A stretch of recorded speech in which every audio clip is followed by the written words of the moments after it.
ഹരേ കൃഷ്ണ. എല്ലാവർക്കും വൈകുണ്ഠത്തിലേക്ക് സ്വാഗതം. നമ്മൾക്കെല്ലാം ഗുരുവായൂരപ്പൻ ഏറ്റവും പ്രിയപ്പെട്ടതാണ്. എന്നാൽ ഗുരുവായൂർ എന്നാൽ എന്താണ് എന്ന് ചോദിച്ചാൽ അതിൻ്റെ പിൻകാലത്തെ വസ്തുനിഷ്ഠമായി പറയുവാൻ പലർക്കും അറിവുണ്ടായിരിക്കുകയില്ല. നമുക്കവിടെ ഗുരുവായൂരപ്പൻ, നമ്മുടെ കണ്ണൻ, ഉണ്ണിക്കണ്ണൻ അവിടെ ഉണ്ടെന്നറിയാം അല്ലേ? എന്നാൽ എങ്ങനെയാണ് ഗുരുവായൂർ ഉണ്ടായത്, അല്ലെ ഗുരുവായൂർ എന്നാൽ എന്താ എന്നുള്ള ചെറിയ ചോദ്യത്തിനുള്ള മറുപടിയാണ് മഹാവിഷ്ണു പൂജിച്ചിരുന്ന വിഗ്രഹം തലമുറകൾ കൈമാറി ശ്രീകൃഷ്ണൻ്റെ കയ്യിലെത്തി. പിന്നീട് ദ്വാരക പ്രളയത്തിലായി. തൻ്റെ സ്വർഗാരോഹണ സമയത്ത് ദേവഗുരുവായ ബൃഹസ്പതിയോട് ഇതുചിതമായ സ്ഥലത്ത് പ്രതിഷ്ഠിക്കാൻ കൃഷ്ണൻ ആവശ്യപ്പെട്ടു. ഇത് പ്രതിഷ്ഠിക്കാനായി ബൃഹസ്പതിയും വായുവും ലോകം മുഴുവൻ ചുറ്റിക്കറങ്ങി.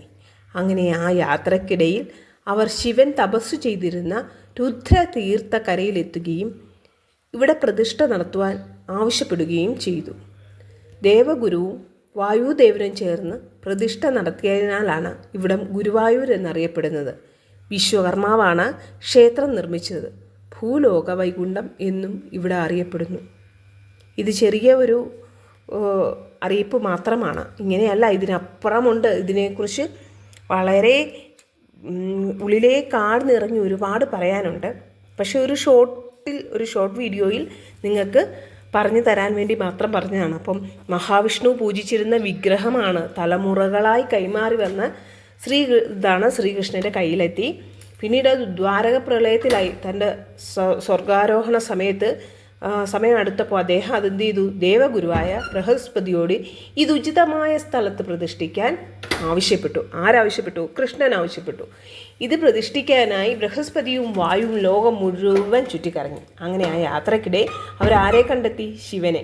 എവിടെ തപസ് ചെയ്തിരുന്നു? രുദ്രതീർത്ഥക്കരയിലെത്തുകയും അവിടെ തപസ് ചെയ്തിരുന്ന ഇവിടെ പ്രതിഷ്ഠ നടത്തുവാൻ ആവശ്യപ്പെടുകയും ചെയ്തു. ദേവഗുരുവും വായുദേവനും ചേർന്ന് പ്രതിഷ്ഠ നടത്തിയതിനാലാണ് ഇവിടെ ഗുരുവായൂർ എന്ന് അറിയപ്പെടുന്നത്. വിശ്വകർമാവാണ് ക്ഷേത്രം നിർമ്മിച്ചത്. ഭൂലോക വൈകുണ്ഠം എന്നും ഇവിടെ അറിയപ്പെടുന്നുണ്ട്.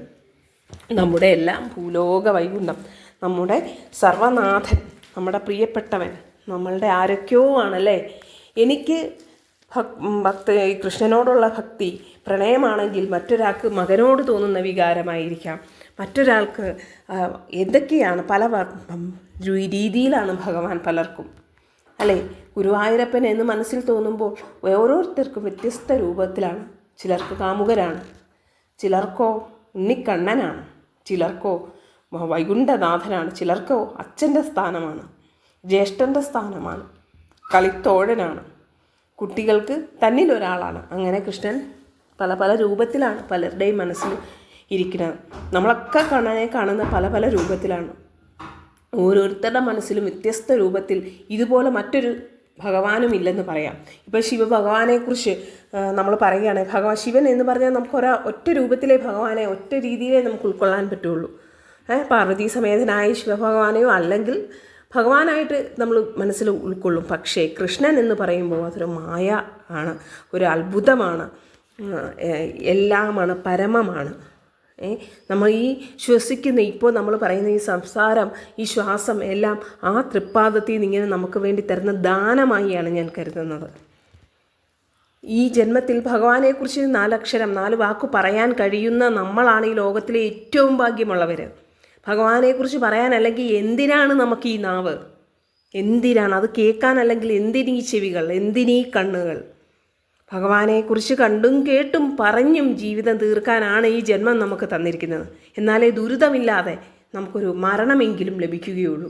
നമ്മൾ ഈ ഭൂലോകത്ത് നിന്നും നമ്മളെല്ലാവരും പോകേണ്ടിയവരാണ്. പോകുന്ന സമയത്ത് നമുക്ക് വളരെ ലളിതമായ ഈസിയായിട്ട് പോകാൻ ഭഗവാൻ അനുഗ്രഹിക്കും. നമ്മൾ പോലും അറിയാതെന്ന് പറയില്ലേ, നമ്മൾ ആ പാദത്തിൽ ലയിക്കും.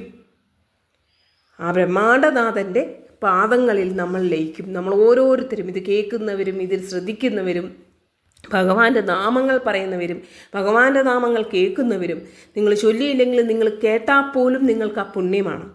അപ്പം ഭഗവാൻ തന്ന ഈ ജന്മം എന്തിനു വേണ്ടി നമ്മൾ പ്രയോജനപ്പെടുത്തണം? നമ്മൾ ആർത്തി പൂണ്ട് നമുക്ക് സ്വത്തും സമ്പത്തും ഉണ്ടാക്കാൻ വേണ്ടി ഓടാതെ ജീവിക്കാൻ വേണ്ടി കഷ്ടപ്പെടണം.